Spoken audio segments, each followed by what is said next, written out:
Hello students, welcome to this session. आज के session में हम आगे के क्वेश्चन सॉल्व करेंगे हमारे, ठीक है। 8 तक हमने प्रीवियस वीडियो में सॉल्व किए थे, ना देखा हो तो प्रीवियस वाला वीडियो जाकर देख लो। चलो 9th क्वेश्चन पे आते हैं। The angle of elevation of the top of the building from the foot of the tower is 30 degree and the angle of elevation of the top of the tower from the foot of the building is 60 degree. If the tower is 50 meter high, find the height of the building. ये हमारे text book में question दिया है। तो just समझने के लिए हम एक डायग्राम का इस्तेमाल कर रहे हैं, समझने के लिए। ये आपका टावर है, 50 मीटर टॉल है ना, 50 मीटर दिया है। ये देखो 50 मीटर हाई, ठीक है। हमने यहाँ डिनोट भी किया, बताया नहीं, ठीक है। इसके बाद में बिल्डिंग के टॉप से जो टावर है उसका बॉटम, और बिल्डिंग के बॉटम से टॉप का टावर, ये एंगल्स दिए हम 60 और 30 डिग्री। देखो क्या बोला है, angle of elevation of the top of the building from the foot of the tower. देखो फुट, ये है ना फुट, यहां से देख रहे हो ऊपर, राइट, बिल्डिंग की तरफ, मतलब पॉइंट सी से देख रहे हो पॉइंट ए की तरफ। एंगल ऑफ एलिवेशन 30 डिग्री दिया है। फिर इसके बाद में टॉप ऑफ द टावर का angle of elevation from the bottom of the building, that is point B से लेके पॉइंट डी जो है, वो एंगल ऑफ एलिवेशन दिया है 60 डिग्री, ठीक है। तो इसको थोड़ा सा ड्रॉ कर लेते हैं। ये ऐसा स्ट्रेट लाइन एक मान लेते हैं, ठीक है। अब सीधी बात है, टावर बड़ा रहेगा बिल्डिंग से, ये टावर, ठीक है। अब क्या कर रहे हैं हम, थोड़ा कलर भी चेंज कर लेते हैं। ये हुई आपकी बिल्डिंग। ये जो ब्लू कलर में हमने बताया, this is the height of your building, that is denoted by point A and B. A B is the length of your, that is height of your building, okay. And ये है आपका C D. C D is the height of tower, जो कि दिया है 50 metre, ठीक है। चाहो तो ऐसा डैश देकर आप बता सकते हो ये जो डिस्टेंस है, ठीक है, ये 50 मीटर ऐसा दिखा सकते हो। आपको ये निकालना है ए बी, और एंगल ऑफ एलिवेशन वगैरह भी दिया है, तो वो भी ले लेते हैं।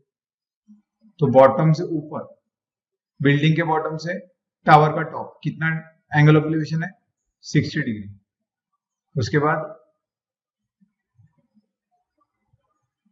टावर के बॉटम से टॉप ऑफ बिल्डिंग, कितना एंगल ऑफ एलिवेशन है, 30 डिग्री। अभी हमने कहा था जब भी दो ट्राइंगल्स आ जाए तो क्या इक्वेट करोगे, कौन सा ट्रिग्नोमेट्रिक रेशियो लगाओगे, ये कहां से डिसाइड करोगे, जो साइड कॉमन है। तो जो ट्राइंगल, दो ट्राइंगल दिख रहे हैं आपको, कौन सा, ए बी सी, ये छोटा वाला ट्राइंगल, और बी सी बी, ये सेकंड ट्राइंगल, इसको सेकंड ट्राइंगल बोलेंगे, इसको फर्स्ट ट्राइंगल बोलेंगे। तो फर्स्ट ट्राइंगल और सेकंड ट्राइंगल में बेस सेम है, देखो बीसी सेम है, बीसी सेम है। तो हमको ऐसा कोई ट्रिग्नोमेट्रिक रेशियो लेना पड़ेगा एंगल्स का, कौन सा, जो दिए गए वही एंगल्स का, 60 डिग्री का और 30 डिग्री का, कि उसमें एक साइड तो आ जाए आपका कॉमन जो कि है बीसी, और एक साइड आ जाए एक तो नोन एक तो अननोन। तो अगर मैं 60 डिग्री फर्स्ट ट्राइंगल में पकड़ते थे, फर्स्ट ट्राइंगल की बात करें, मतलब इन ट्राइंगल एबीसी की बात करें, ये तो 90 है, समझ रहे हो। समझाने के लिए हम सिर्फ इतना समझते थे, ऐसे एक समझने के लिए हमने शॉर्टकट में छोटा सा रफ डायग्राम बनाया है। ये 30 डिग्री। अब मुझको क्या चाहिए, अब मैं बताओ 30 डिग्री का कौन सा ट्रिग्नोमेट्रिक रेशियो लो कि एक बीसी कॉमन वाली साइड आ जाए और अननोन वाली, मतलब ए बी अननोन है ना, ये निकालना है ना आपको, ये आ जाए। कौन सा ट्रिग्नोमेट्रिक रेशियो दोनों का क्रिएट करता है relation, opposite upon adjacent, tan है ना, कॉर्ड भी ले सकते हो, टैन। अब हम साइन और कॉस कोसेक से क्यों नहीं ले रहे, क्योंकि हमको हाइपोटेनस से कोई मतलब ही नहीं है, उससे कोई लेना देना ही नहीं हमको, इसलिए हम ले ही नहीं रहे, और वो कॉमन भी नहीं है, तो क्यों लेना, इसलिए हमने ले लिया tan 30 equals to opposite side. बताओ tan 30 अपोजिट साइड क्या रहेगी, A B, adjacent side B C, right. tan 30 की वैल्यू कितनी होती है, 1/√3 A B upon B C. हमने कहा था जो इक्वल साइड है वो निकाल लो, तो बीसी ऊपर जाएगा, ये √3 इधर मल्टीप्लाई होगा, ऐसा क्रॉस होता है ना, BC into 1 BC, √3 into AB √3 AB। तो BC मिल चुका है जो कि कॉमन साइड है दोनों ट्राइंगल में, ठीक है। नाउ ट्राइंगल 2 कौन सा है आपको, ये DCB, ठीक है। तो रफली मैं यहां फिर से ड्रॉ करता हूं, थोड़ा और नीचे ले लेंगे, ये आपका ट्राइंगल बनेगा DCB, ये आपको 60 डिग्री दिया है, राइट। बताओ ये 50 है ना DC, देख लो, it is the height of your tower, सही है।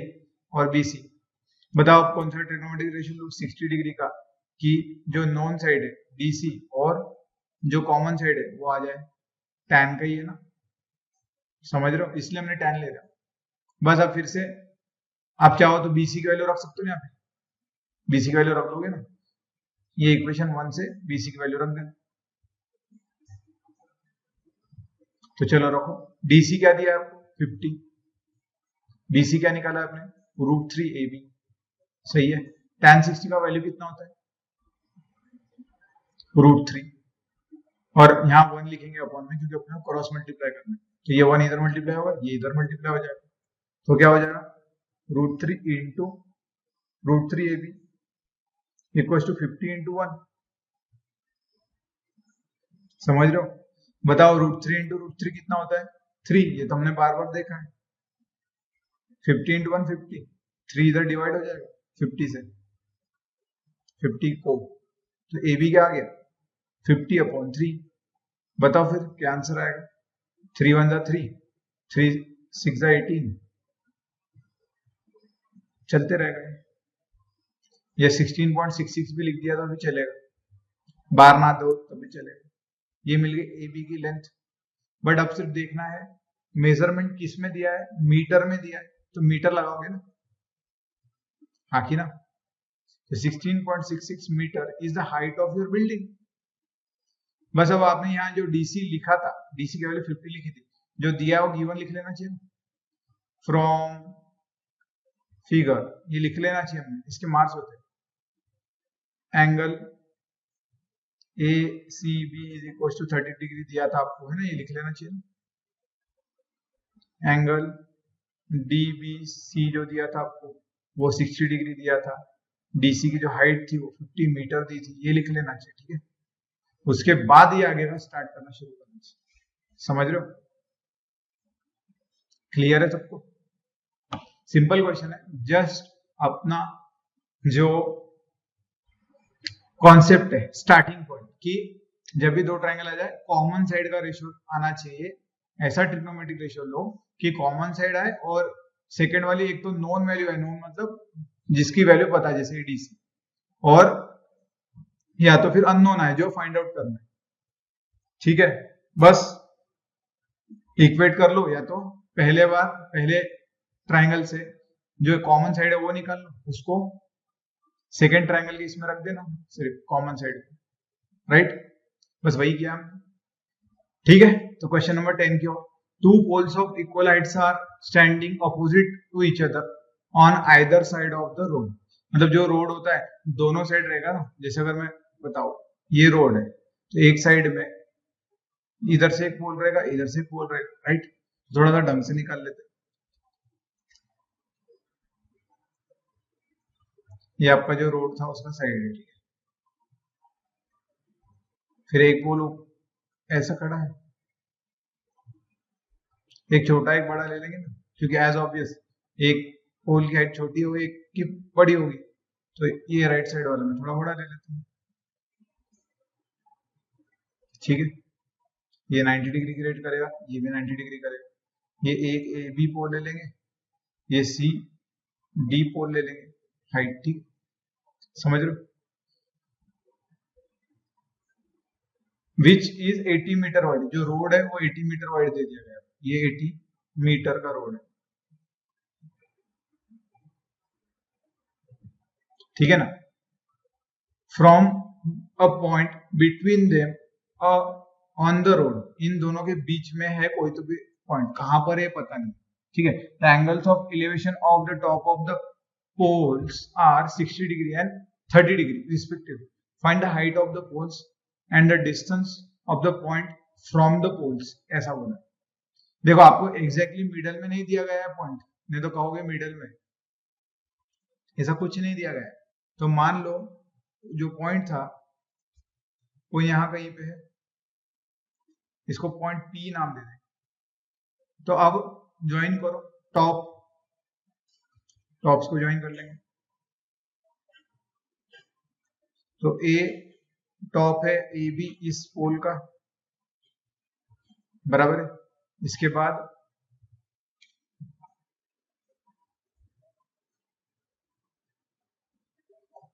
ये एक इंक्लिनेशन हो गया, राइट, समझ रहे हो? ठीक है। अब देखो मुझको बताओ, बड़े पॉइंट P से आपको क्या लग रहा है? फिगर में तो भी हम कम से कम जो बड़ा एंगल है उसको बड़ा एंगल दे देंगे 60 डिग्री, और ये छोटा दिख रहा है इसलिए मैं इसको छोटा दे देता हूँ 30 डिग्री, राइट। अब हमको हाइट फाइंड करनी है, मतलब AB की लेंथ फाइंड करनी है हमको, और DC की लेंथ फाइंड करनी है, फिर BPA लेंथ फाइंड करना है, और PCA लेंथ फाइंड, ठीक है। तो अभी के लिए मैं मान लेता हूँ BP जो है वो लेंथ है X, BP की लेंथ। तो PC की लेंथ बताओ क्या होगी? टोटल लेंथ BC की लेंथ टोटल है 80, राइट। BC बनाए BP प्लस PC से,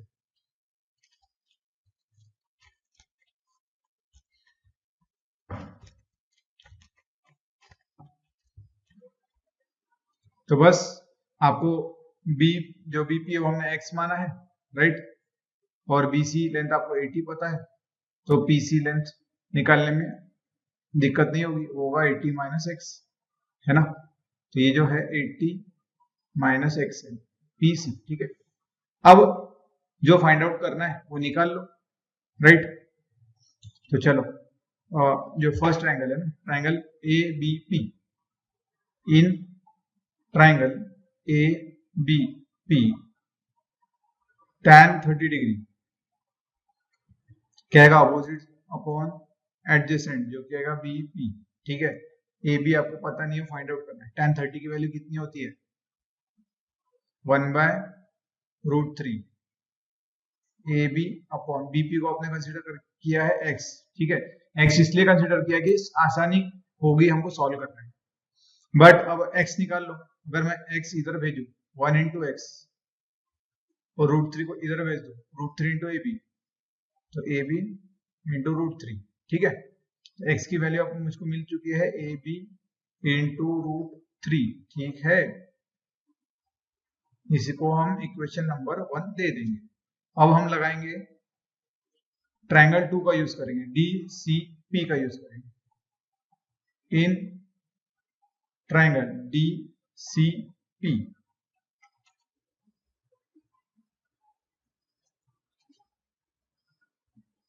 लगाओ, tan 60 कितना आएगा?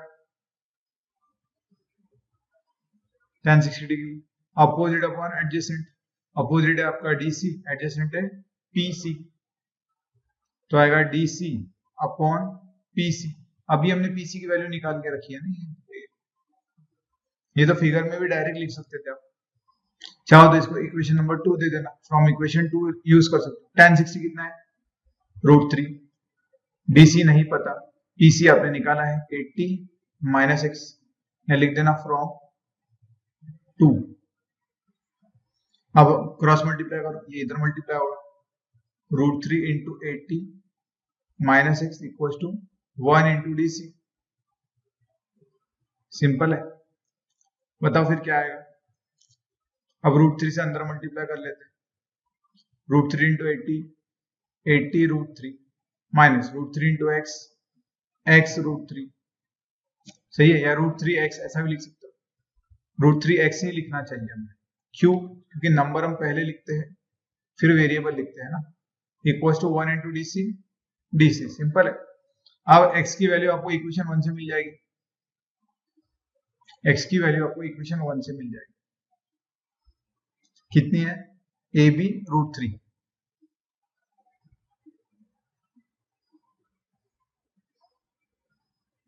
एटी √3 माइनस AB √3, ये वैल्यू आपने रख ली, यहाँ लिख देना फ्रॉम इक्वेशन नंबर 1, राइट। अब बताओ क्या आएगा? 80 √3 माइनस √3 इंटू √3 कितना होता है 3ab equals to DC। Simple है।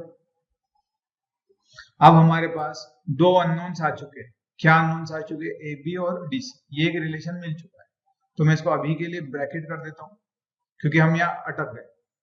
अब आपको दोनों अननोन्स पता है, बाकी कोई कंडीशन दी गई है क्या वो ढूंढो।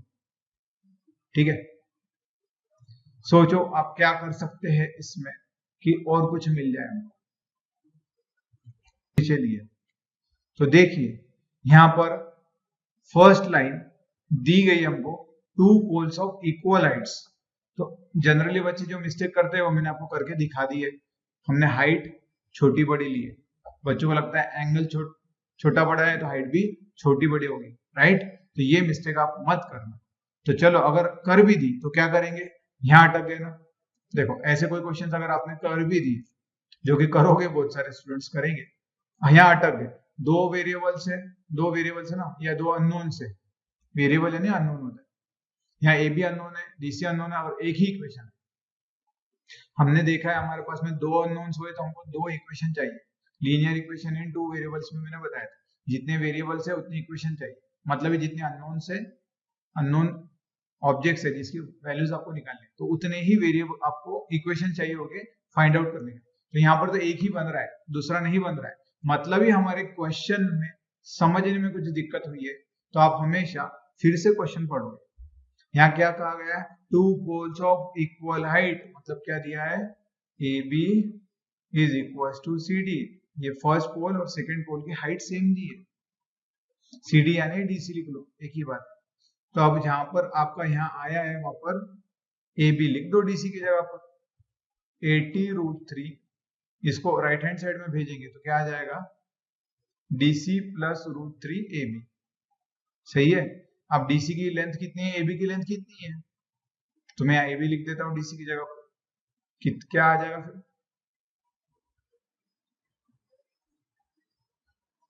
4AB।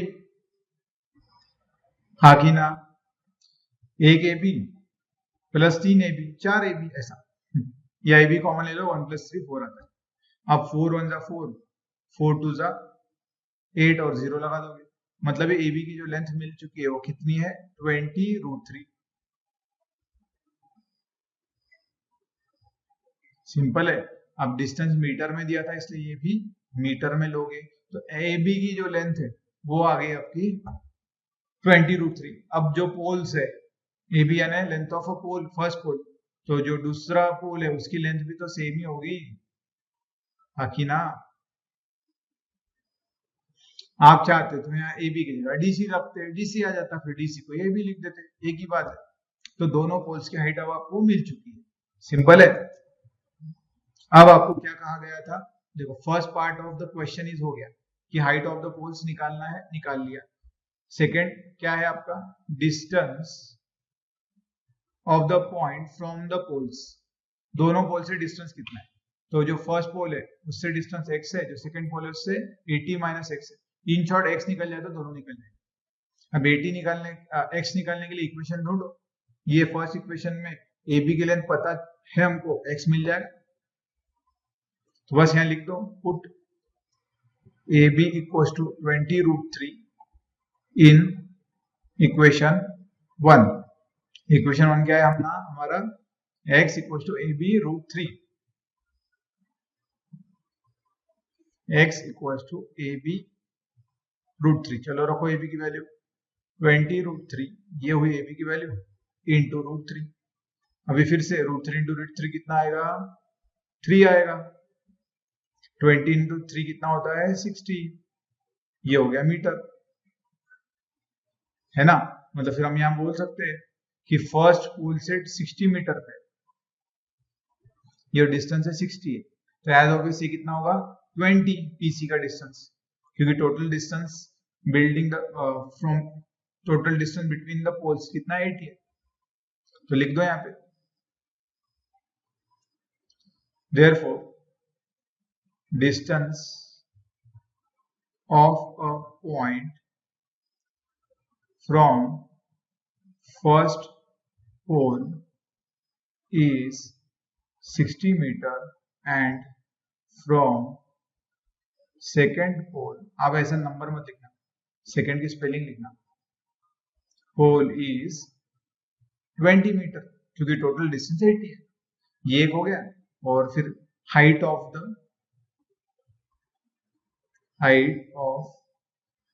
द पोल्स आर, या इज हाइट कितनी है, पोल की हाइट अभी निकाला है ना आपने, 20√3 मीटर। तो ये फर्स्ट पार्ट था आंसर का, ये है सेकंड पार्ट, इसको आंसर लिख देना, ब्रैकेट कर देना, सही है, हो गया क्लियर। अगर कोई भी डाउट हो वीडियो फिर से देखो, रिवाइंड करो और देखो, क्लियर हो जाएगा, ठीक है। चलिए question number 11, a TV tower stands vertically on a bank of canal. मतलब देखो, समझने के लिए इतना क्वेश्चन दिया है हमको टेक्स्ट बुक में, समझने के लिए एक डायग्राम को यूज कर रहे हैं। एक टीवी चैनल है जो बैंक ऑफ द रिवर मतलब नदी के तट के ऊपर है, from a point on the other bank directly opposite to the tower, angle of elevation of the top of the tower is 60 degree. From the another point 20 meter away from this point, on the line joining this point to the foot of the tower, the angle of elevation of the tower is 30 degree, right? Find the height of the tower and the width of the canal. देखो आपको क्या कहा है,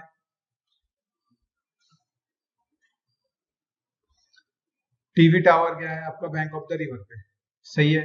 from a point on the bank directly opposite to the tower, ये bank के ऊपर ही है, ये बैंक के ऊपर ही है, बैंक के वहां पर ही है, डायरेक्टली अपोजिट पॉइंट है, वहां से एंगल ऑफ इलेवेशन दिया है आपको 60 डिग्री, ठीक है। अब इसी पॉइंट से 20 मीटर अवे एक और दूसरा पॉइंट है, मतलब ये नदी के दूसरे तट पे, बराबर है, वहां से angle of elevation of the top of the tower is 30 degree दिया है, समझ रहे हो, ये वाला, ठीक है। अब आपको कहा गया है कि find the height of the tower and the width of the canal, width निकालना है और कैनल निकालना है। अब ये कैनल मतलब ऐसा नहीं है, कैनल समझते हैं ना, मैंने रिवर बोल दिया समझने के लिए, बैंक ऑफ द कैनल मतलब कैनल मतलब जो पानी के लिए छोड़ा हुआ रहता है, बताओ, जो हमारा डैम होता है वहां से थोड़ा थोड़ा पानी छोड़ा रहता है खेतों के लिए, तो उसको आप कैनल बोलते हैं, ठीक, उसके तट पे एक है, ठीक है।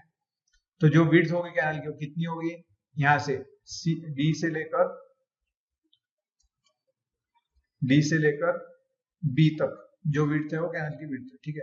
ये फाइंड आउट करनी है आपको, मतलब ये डीबी की लेंथ और ये पूरा height of the tower find out करना है, ठीक है, हाइट। तो बस ये तो आपको डायग्राम से समझाए थोड़ा सा, पर हम हमारी डायग्राम निकालेंगे, मैथमेटिकल डायग्राम जिसमें हम ट्रायंगल ड्रॉ करते हैं, राइट।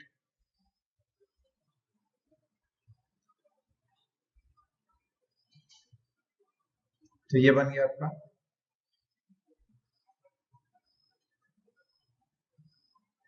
यहां से ये एक है दूसरे पॉइंट से, राइट, और एक बीच वाले पॉइंट से, यहां से जो एंगल ऑफ एलिवेशन है वो एक, ठीक है। अब नाम दे देंगे, जो हमने डायग्राम में बताया वही नाम देंगे। ये टावर ए बी है, ठीक है, उसका हाइट है मतलब टावर, ये 60 डिग्री दिया है पॉइंट सी से, और ये दिया है आपको 30 डिग्री पॉइंट डी से। एज ऑब्वियस अगर आप दूर जाओगे तो एंगल छोटा होगा, पास आओगे तो एंगल बढ़ेगा, ये तो हमने प्रीवियस क्वेश्चन में भी देखा है, ठीक है। बस अब दो ट्रायंगल है, एक ये ट्रायंगल और एक ये ट्रायंगल, सेकंड फिर से जो कॉमन है उससे इक्वेट करेंगे। कॉमन क्या है इन दोनों ट्रायंगल में, ए बी कॉमन है ना, और जो नोन है वो यूज करना है। मैं इसको एक्स मान लेता हूँ, सी बी को, तो डी बी कितना होगा 20 प्लस एक्स, ठीक है। डी सी आपको 20 मीटर दिया गया है, क्लियर है, ये मीटर ये एक्स मीटर है, क्लियर, वो एक्स एम अलग अलग दिखेगा इसलिए मैं एक्स लगा रहा हूँ। तो लगा लो फिर फर्स्ट ट्रायंगल में, इन ट्रायंगल फ्रॉम फिगर लिखना है हमेशा, फ्रॉम फिगर जो हमने ड्रॉ किया, ये तो समझाने के लिए, ये नहीं है। ए बी सी लगाओ, tan 60 लगाना पड़ेगा। क्यों? क्योंकि हमको जो कॉमन है वो साइड लेना है और जो नॉन या अननोन है वो लेना है। तो अननोन मतलब जो निकालना है, तो ये आएगा, इसलिए मैंने सी बी लिया। क्लियर है? tan 60 की वैल्यू कितनी होती है? √3। ए बी की लेंथ आपको पता नहीं है, वो तो इक्वेट ही करना है। सी बी की लेंथ आपने x मानी, तो जो कॉमन साइड है वो निकाल लिया आपने। ए बी क्या मिल गया यहाँ से? x into √3, √3x A B मिल गया आपको। इसको इक्वेशन नंबर 1 दे देंगे। अब सेकेंड ट्रायंगल कौन सा है? A B D. इसमें लगाएंगे हम फिर से tan 30 in triangle A B D. tan 30 degree क्या आएगा? अपोजिट, मतलब A B upon adjacent D B. Right? अब बताओ tan 30 की वैल्यू कितनी होती है? 1 अपॉन √3। ए बी की value from equation 1 √3x। D B की value from figure, D B की वैल्यू कितनी होगी? 20 प्लस x। ये लिख दो फ्रॉम 1 एंड फिगर से फाइंड आउट किया ना आपने, बस क्रॉस मल्टीप्लाई करो। 1 into this 20 plus x,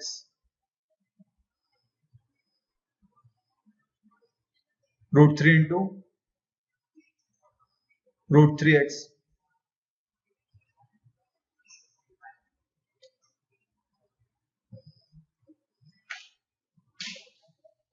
one into 20 plus x कितना होगा?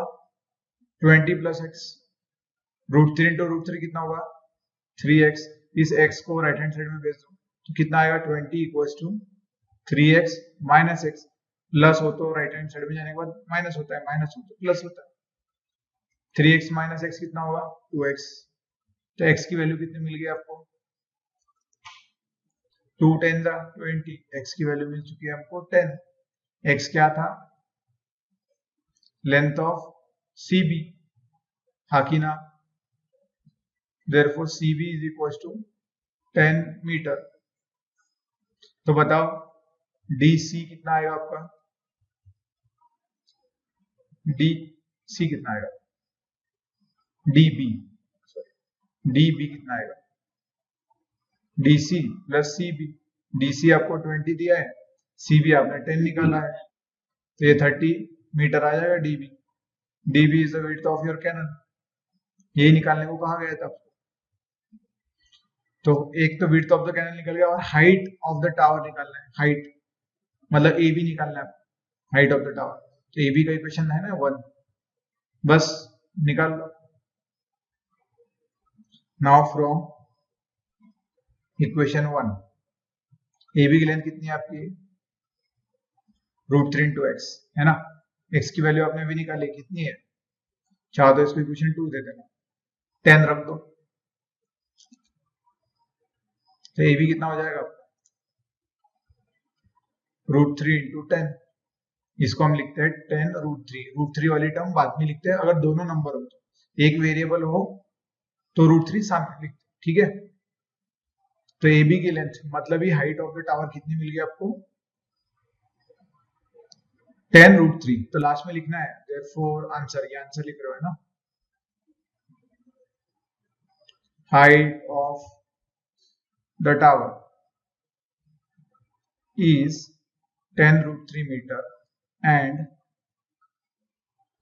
width of canal is 30 meter।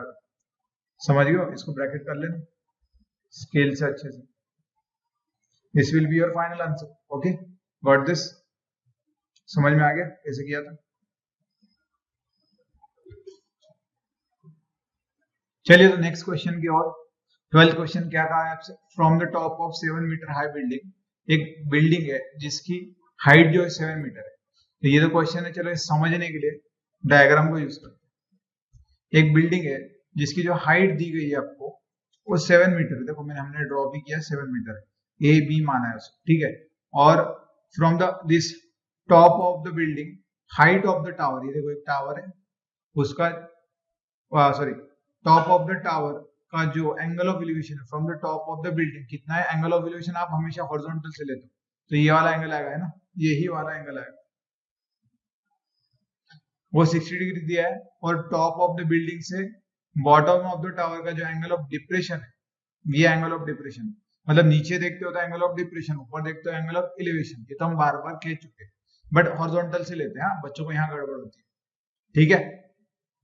अब हमको क्या फाइंड आउट करने के लिए कहा गया है, हाइट ऑफ द टावर। तो इसी कंडीशन को आप ट्राइंगल में ड्रॉ कर ले, हम हमारे थोड़ा साइड में सरका लेते हैं इसको, ट्राइंगल में हमारी जो रफ ट्राइंगल हम ड्रॉ करते हैं उसमें ला लेते हैं, ठीक है। तो देखो कैसा होगा, ये एक आपका बेस बन गया, ठीक है।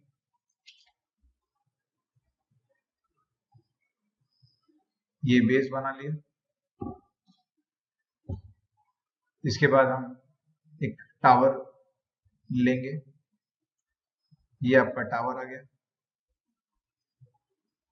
ठीक है, टावर आ गया, ठीक है, ये टावर। इसके बाद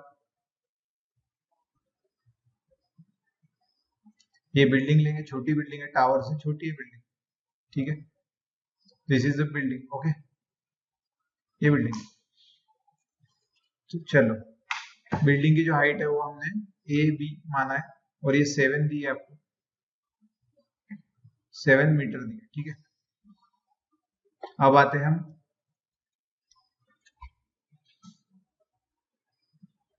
हाँ, देखो ये ऐसा हॉरिजॉन्टल जाएगा ना, ऐसा हॉरिजॉन्टल जाएगा बिल्डिंग से, ये हॉरिजॉन्टल लाइन ड्रॉ की हमने बस समझने के लिए, देखा जाए तो वैसा नहीं होगा एग्जैक्ट, है ना। अब टॉप ऑफ द टावर से, sorry top of the building से top of the tower angle of elevation कितना दिया गया है आपको, 60 डिग्री, ठीक है, ये लिख दिया। इसके बाद angle of depression from the top of the building to the bottom of the tower is कितना दिया गया है, 45 डिग्री, ये बन गया हमारा फिगर। ये ए बी, ये मान लेते सी, और ये है डी, ठीक है, ये मान लेते पॉइंट ई। अब सीधी बात है, ए बी का जितना लेंथ है उतना ही लेंथ ई सी का भी होगा, क्योंकि रेक्टेंगल बन रहा है, क्यों, क्योंकि ये भी 90 है, ये भी 90 है, हॉरिजॉन्टल पे 90, तो ये 90 बनेगा ना, और ये भी तो आपने हॉरिजॉन्टल ड्रॉ किया है, it is parallel to base, तो ई सी आपका 7 मीटर आ गया, राइट। अब मैं ई डी को x मानता हूँ, ईडी को ही x क्यों माना, क्योंकि हमको डीसी की हाइट निकालनी है, डीसी की हाइट निकालनी है मतलब टावर की हाइट निकालनी है, तो हम यहाँ लिख देते हैं हाइट ऑफ योर टावर कितनी है, डीसी, फ्रॉम फिगर डीसी क्या है, x + 7, अगर x की वैल्यू मिल जाए तो हाइट ऑफ द टावर मिल जाएगा। फिर से अब दो ट्राइंगल बन गए, एक ये ट्राइंगल है, एक ये ट्राइंगल है, तो जो कॉमन साइड है उसको यूज करना है ट्रिग्नोमेट्रिक रेशियो लेते वक्त, किसके साथ, जो पता है वो या तो जो अननोन है वो। तो बस ट्राइंगल 1 में from figure triangle A E D, ये भी 90 डिग्री है, इन triangle A E D tan 60 degree, opposite side क्या आएगा, देखो 60 डिग्री पे tan लगा दो, अपोजिट साइड आएगा ईडी और एडजेसेंट साइड आएगा ईसी, एई सॉरी एई, तो आएगा ईडी अपॉन एई। अब आपको एई पता नहीं, बट एई कॉमन तो है ना, इसलिए हमने वो लिया है, और ईडी हमको निकालना है। tan 60 की वैल्यू कितनी होती है, √3, मैंने अपॉन 1 लिख दिया, ईडी हमने x माना है इसलिए अभी x कर देते, एई मिल गया, ठीक है। अब एई निकल जाएगा ना, ये इधर मल्टीप्लाई करोगे तो A into √3 A equal to 1 into x, तो ए मिल गया हमको, कितना मिल गया, 1 इंटू एक्स, एक्स अपॉन ये √3 इधर जाएगा डिनोमिनेटर, तो √3 आ जाएगा, ए मिल गया हमको, ठीक है, जो कॉमन साइड है फर्स्ट ट्रायंगल। अब सेकंड ट्रायंगल में लगा दो tan, opposite upon adjacent, EC upon AE आएगा, tan in triangle,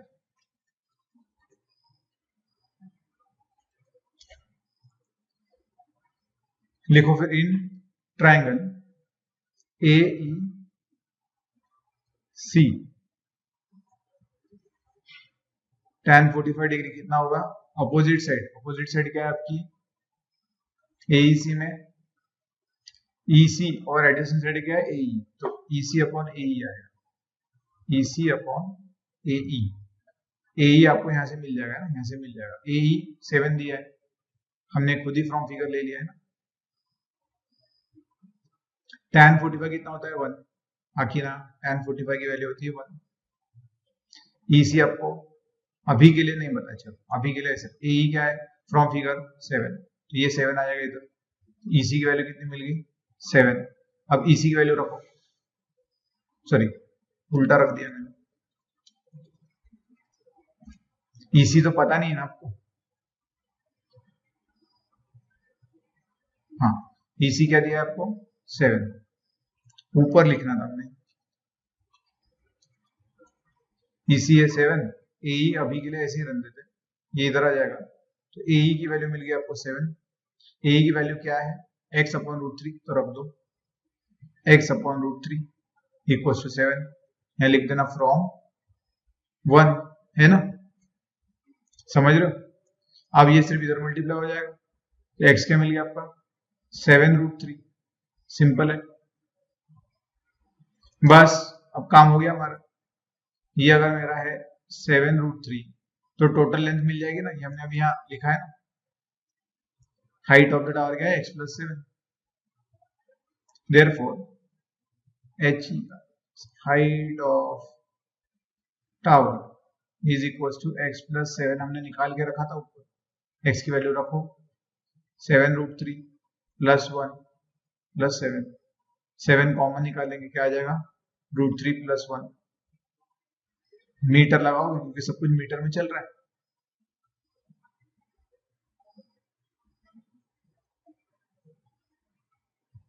height of the tower आपको मिल गया है, लास्ट में आंसर लिख देना same. Therefore the height of the tower is 7 in bracket root 3 plus 1 metre. ठीक है, क्लियर है?